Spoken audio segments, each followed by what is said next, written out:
And let us examine the impact of stock buybacks on capital allocation and corporate governance. The impact of stock buybacks on capital allocation and corporate governance. Our stock buybacks can significantly influence both capital allocation as well as corporate governance in the company. And here is how the influence occurs.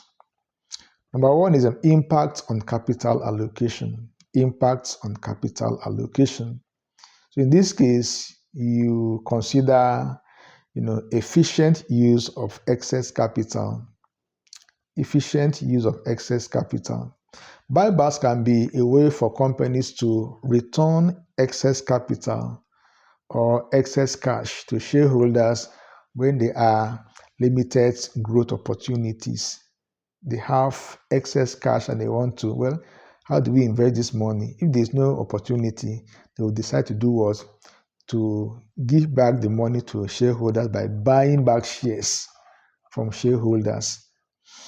And so if a company has more cash than it can reinvest effectively in its business through acquisition or capital expenditure, a buyback can be a tax efficient way of deploying the capital and enhance shareholder value. It could be an alternative to dividends. So buyback provides a more flexible alternative to paying out dividends, to giving out dividends. So while dividends creates a fixed obligation, buybacks can be adjusted based on the market conditions and the company's financial health. So dividend is obligate. It could be obligatory, but buyback is not. It's not like that. So this flexibility allows management to manage capital more dynamically. Not only that, there's a capital structure optimization. The company may decide to optimize its capital structure for a better health of the company. By reducing the number of shares outstanding, buybacks can also help optimize the company's capital structure. This may lead to higher earning per shares and more efficient allocation of resources, improving return on equity. Generally, when the company buys back shares, the share outstanding is reduced. And with a reduced share outstanding, that will then contribute to higher profitability, particularly earning per shares. So the lower the number of shares outstanding, the higher the earning per share, and the higher the earning per share, all things being equal, the higher the share price will climb. There's also leverage risk. Leverage risk. If a company uses debt to finance stock buybacks, it could increase its financial leverage, which may enhance returns in good times, but raise risk during downturns. So company must carefully assess the trade-off between using capital for buybacks and the potential risk of higher debt level. If a company incurs debt to buy back its shares, there's always a risk attached to that. But if it could be done without much risk, then the company will stand to benefit from the potential positive effect of the procedure, of the process. Number two, impact on corporate governance. We've seen impact on capital allocation. We want to understand the impact of buybacks on corporate governance. So in this case, there's a shareholder interest alignment. There's an alignment with shareholder interest.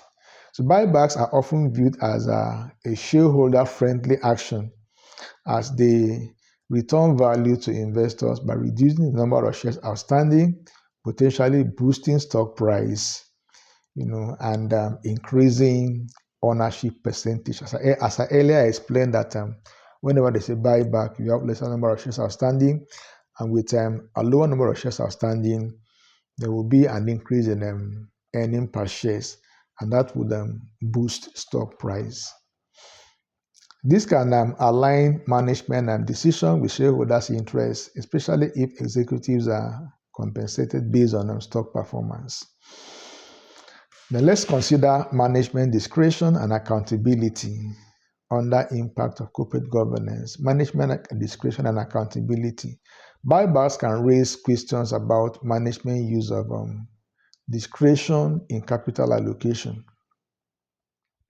If buybacks are done to artificially boost stock prices, particularly in case where the company is not reinvesting in its core business, it could indicate a lack of long-term strategy, when it comes to planning. This could prompt investors to scrutinize management decisions more closely. They ask themselves, why is management behaving this way? Why are they buying back shares? Why are they not reinvesting that money into expansion to increase market share? So not only that, there's executive compensation and incentive. Executive compensation and incentives. Companies may use buybacks to enhance the value of stock-based, they use, stock-based compensation. So whenever a company, buys back shares, it tends to enhances, stock-based executive compensation.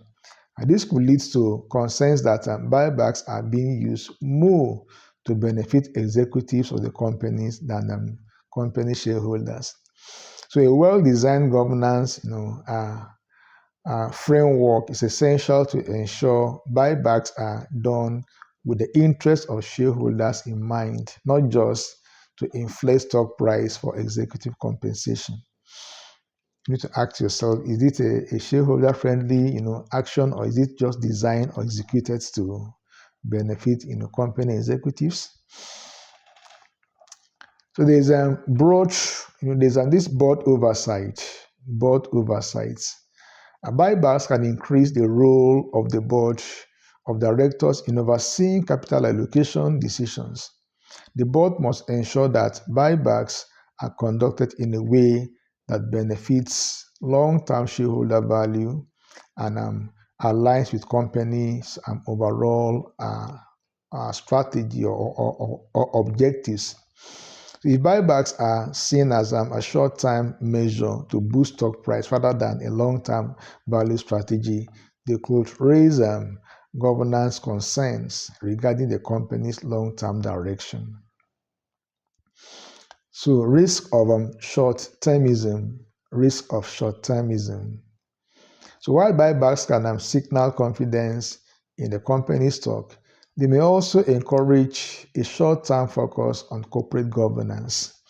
If management is under pressure to meet short-term earning targets, buyback might be prioritized over other potential investments in growth, innovation, or long-term strategic initiatives. So what is that? Why exactly, is the company buying back its shares? Is it for short-term consideration, or do they really have the long-term prospect of the company in mind?